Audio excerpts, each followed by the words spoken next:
Hi, this is a video to look at spoke shaves and how to fix them, and how 90% of them are flawed from the factory from the day they were manufactured. So I'll try and get through everything I've got to get through as quickly as possible so as not to bore anybody. It's best probably to start with spoke shaves that are right and how things have gone awry. So here you have an old wooden spoke shave, boxwood. If you get a good one of these, a blade that isn't pitted, nothing works as well as one of these. They basically bevel up, and the thing to note is that the blade is half of the bed. The mouth is super tight. So with one of these, you don't get any judder or grabbing. Sharpened well, but they are tricky to sharpen, but sharpened well, they work absolutely great. Adjustment is just a case of tapping the blade in and out. There's no chatter, and they just work great. So if you look at that as a good, where things wear with good spoke shaves, this one's another variation. This is a nice walnut one. The blade's a bit worn on this one, but this has adjusters. You can higher and lower the blade with those, more precise. This one's worn, so the mouth has become too big really. You could get over that, but it's just an example of how spoke shaves used to be made and when they worked well. The next one is this one, is a good one. It's a Sheng, the Chinese ones. A similar sort of design and pattern to a Lee Nielsen.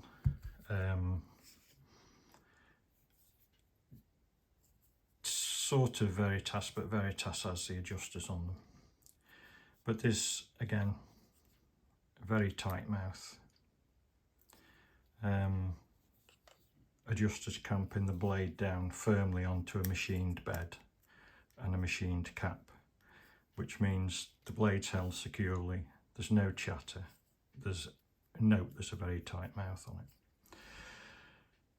Right, so for this video, I'm going to concentrate on the curved spoke shaves, because these are the worst to use, allegedly.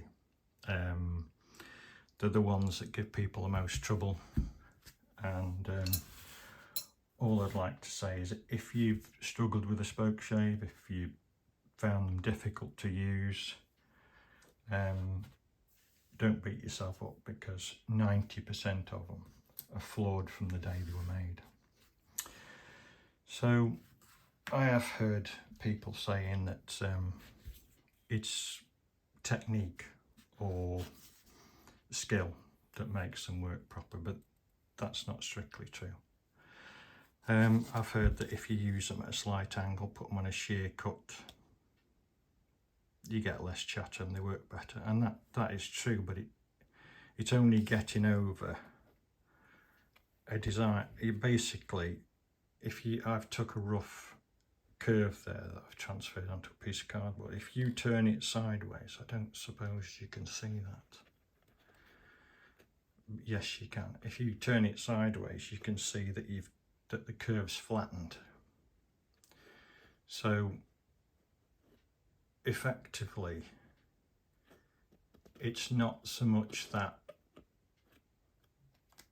by using it sideways it's a shear cut. It's by using it sideways you've effectively made the bed flatter. You've changed the geometry of the bed by using it sideways. You've made it flatter, because you're not directly across here, you're like that, and that flattens the curve.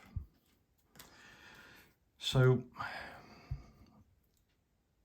that's part of the reason. But if they were right in the first place, they would work without having to do things like that. So what's wrong with them? Well, basically, when they moved over from the wooden ones to the general run-of-the-mill cast ones like these, they're basically just a piece of cast metal, no machining. You basically got that. It's just come straight out of the casting. It's been cleaned off with an angle grinder or some sort of a grinder just to take the burrs off it. The only, if you can call it machining, is the actual curve. If you look at that, you can actually visibly see that there's a difference between this side of the mouth and that one. This is just rough casting, and this is where the problem lies. So the first thing is the beds aren't flat on them. So that means the blade doesn't sit flat, and that causes flex and chatter. And that's the first problem there is with them.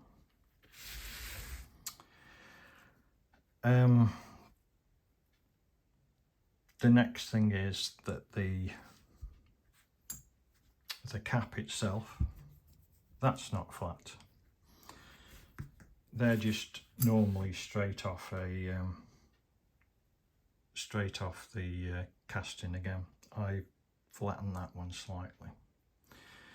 But this one that come with the Stanley, I don't know what that is made of, but it's as hard as, it's like depleted uranium. If you fired that at a Challenger tank, it would go straight through it. Just trying to dress that, I destroyed 2 perfectly good files in about half an hour. I don't know what it's made of, but it's super hard. If you've got one like that and it's made out of that stuff, it's difficult.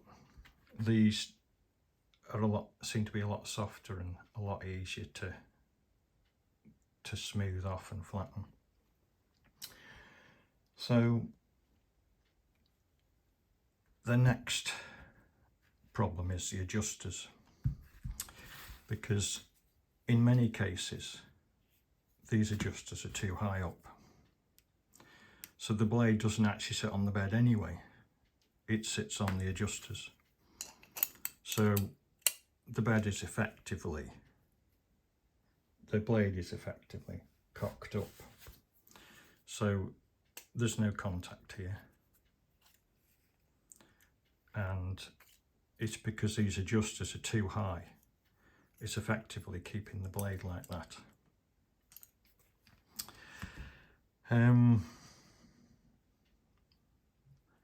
So that is a problem it's difficult to sort out, that problem is, but it's like they put the thread in too high. The next thing is the blades themselves are not very flat. If you can see that one, you need to flatten the blade on both sides, because at the end of the day that needs to sit on the bed, and if the blade isn't flat it can't sit. And the third thing, well, more than the third thing, but the other thing is the mouths are just too big. They're absolutely enormous, and because they've got a curved bed on them, it basically drops into the workplace. So when you're using one of these on a curve, as you've got the blade in there,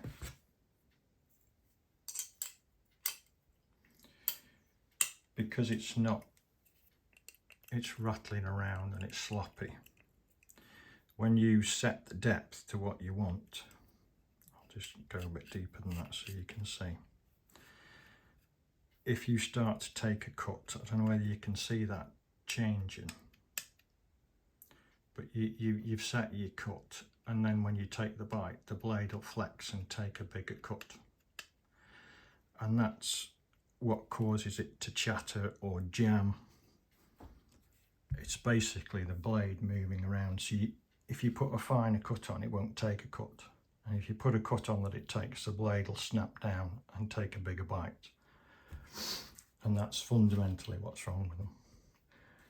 So they came out the factory as duds. I'm only presuming that machining them is, because of the shape of them, it's probably quite difficult and costly, I suppose, to do them by hand. But if you look at the Quansheng one, it has been properly milled out, and this is how they should have been. Also notice the position of the holding screws. There's no adjusters on these, but the adjusters are part of the problem. As I said, they've been set too high. The other issue is a lot of them, I don't know whether you can see, if I put that opposite the pin, the screw that holds the cap in, it's actually above the casting. So that part, that pin there is actually tightening there, which is also stressing the blade in the wrong place. Some of them are better than that.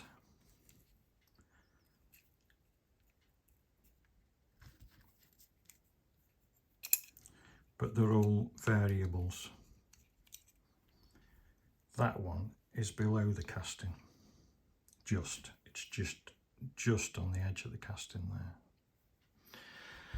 So how do you go about sorting it out? Well, the easiest or quickest way I found of tackling it is to start with the cap and make that flat, at least the front edge flat, and this section here needs to be straight and flat, and ideally it needs to be straight there. Once you've got that, you can use that to help you sort the bed out. So once you've got that, you can use it like a sort of straight edge. This one, you can see I've already filed this one out. So if you get a needle file, you can work across this, take the adjuster off, you can work across this, and it doesn't have to be flat entirely, but the majority of it needs to be good, maybe 80%. And you can use the cap that you've straightened as a rough straight edge to see how it's looking, and you've just got to do it by eye and fiddle with it. So once you've done that part, you can flatten your blade. It needs to be flat on both sides. That one is just good enough in that it's got a patch here and here. It's the majority of it sitting on something. So now you've sorted those three things out. So you've flattened the bed, you've flattened the cap, and you've flattened the blade. The next dilemma is the adjuster problem, and that's more tricky to sort out. To be honest, the ones with the adjusters are the worst ones to correct, because the simple reason, what they were already sitting on the adjuster, the blade was already sitting on the adjuster previously, and now you've filed a bit more out of it, it's more so.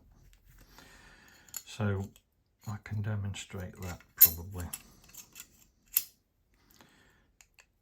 You can hear it rocking. I know there's not an adjuster on here, but it just proves, it just goes to show that those adjusters are too high. You can get a piece of paper in there. So the solution I came up with on the one that I sorted was to actually file these pieces out here. File them out so that you've got clearance between the blade and the adjuster there. So you don't need much, a piece of paper's enough, but you need a gap in there so that that blade is not sitting on that part of the adjuster. So with these old steel ones, you can afford to, you can see one's a bit thicker than the other, but I've just taken off what I needed to take off.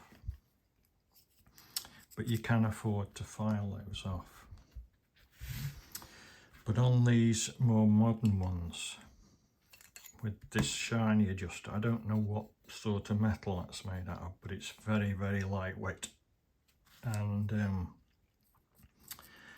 I tried, that's why there's an adjuster missing. I tried adjusting that one, and it basically, the metal gave way, it just wasn't enough body in it. So if you're not in a position to be able to file those down, but you still want it to work well, you could use it without the adjusters at all. So just take the adjusters off and put your blade straight in, and then adjust it by hand, just by tapping it with, adjust it by hand as best you can and tap it with a hammer. But you'll find that when you've flattened everything and you've taken the adjusters off it, if you can't change the adjuster, if you can't fiddle it a bit, you will find it works much better like that. If it's catching the adjusters, take them off and it'll work much better in that form, because those are causing trouble. And the Lee Nielsen and the Quan Sheng ones don't have those adjusters on them. Veritas do have those adjusters on them. I haven't used a Veritas, but I'm presuming they'd be very good, and I'm sure they've addressed that issue. The final issue is the mouth being so big. It's not a deal breaker if you can't do anything with the mouth, but just for demonstration purposes, I fill the mouth. This one I've flattened, changed the adjusters and everything, and I've put a piece of steel in there just with epoxy resin. I just cut a thin piece of steel, epoxy resined it in, left it overnight to harden, and just filed the edge off to match. And I don't know whether you can see the mouth on it is very, very tight, but that now works perfectly. The bed's flat, the cap's flat, the blade's flat, it's not sitting on the adjusters, and the mouth's closed. And now that works like a dream. There is no judder, no vibration, no chatter. It just cuts cleanly, as it should have done originally. And I think that just about sums up what's wrong with them. So if you've got a Spokeshave and you've struggled with it, you can perhaps have a look at these ideas. Maybe they'll help you. I've also found that the ones that don't have adjusters on, like this one, they work much better. Probably because adjusters are interfering with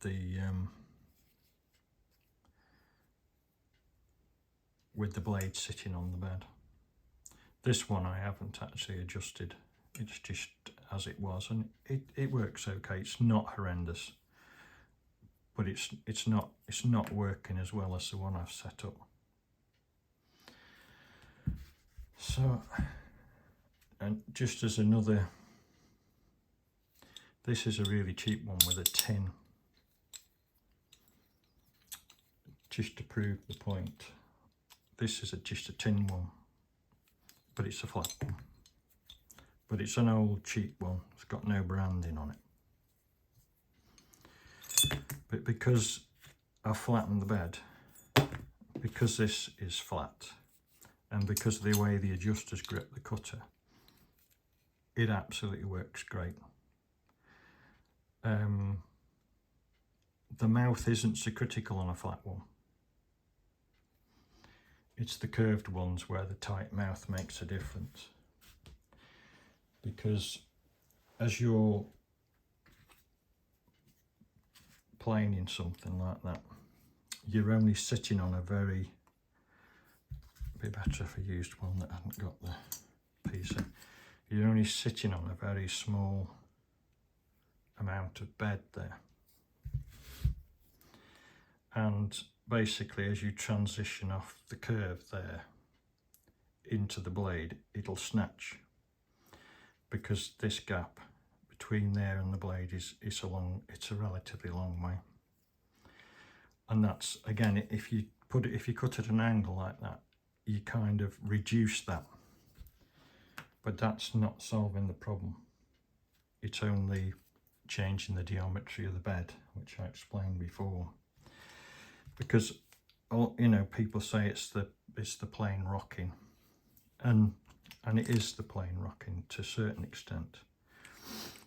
If that, for instance, was a piece of wood and you were planing that, it's kind of rocking from the front bed to the back bed where the blade is. So the smaller that mouth is, the less movement there is there.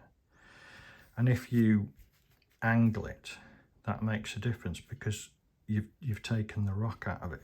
If you go to extreme, it can't rock, because you give it more, you're bearing on more of a surface. Effectively, you've flattened the bed and made it more stable. So I hope this helps somebody, and maybe they can sort the Spokeshave out or have a look at it. Every piece that you do will make a difference. You don't have to do it all.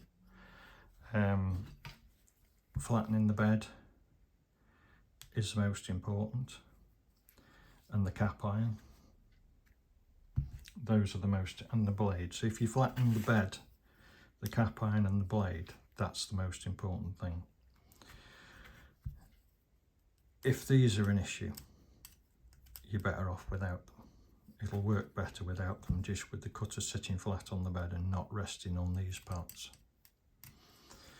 And the mouth, it makes a difference. You can use a slight angle like that.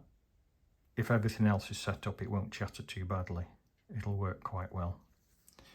But if you can reduce the mouth, then that'll really finish it, and then it'll work better than any Spokeshave you've ever had. So I would say 90% of Spokeshaves that come out of the factory in the steel form, in this metal form, were basically wrong from the day they were made. There wasn't enough care or thought taken into making them.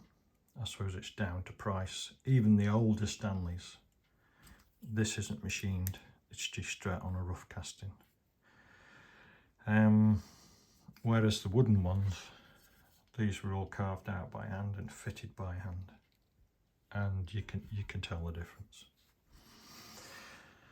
So personally, I wouldn't go for a new Spokeshave. I think you're going to struggle, really. That they're even more out than these are.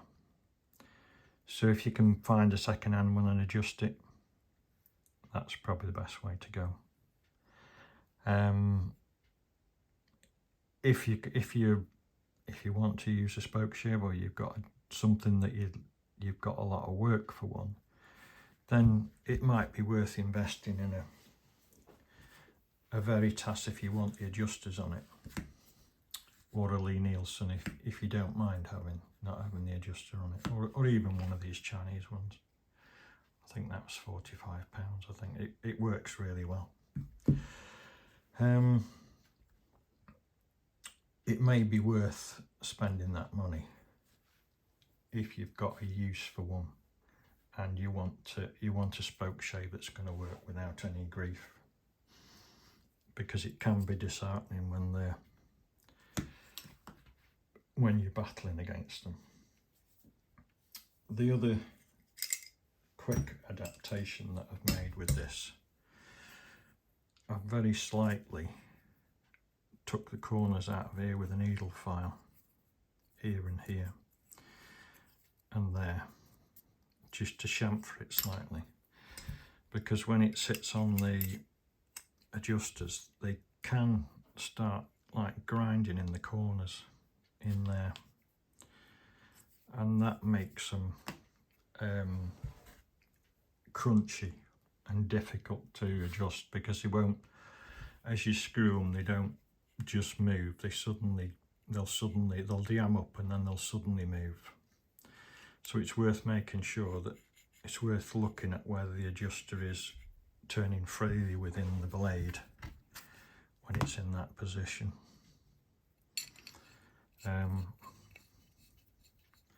Because some of them I've had that hasn't been the case, and that's been grinding either side of the wheel there, either grinding on the outside, normally grinding either on the inside between the two or on the outside, probably the spacing of the threads. So I hope that's of help to somebody, and I hope it's of interest to somebody. I kept it as short as I could, try not to bore you. Thanks for watching and take care.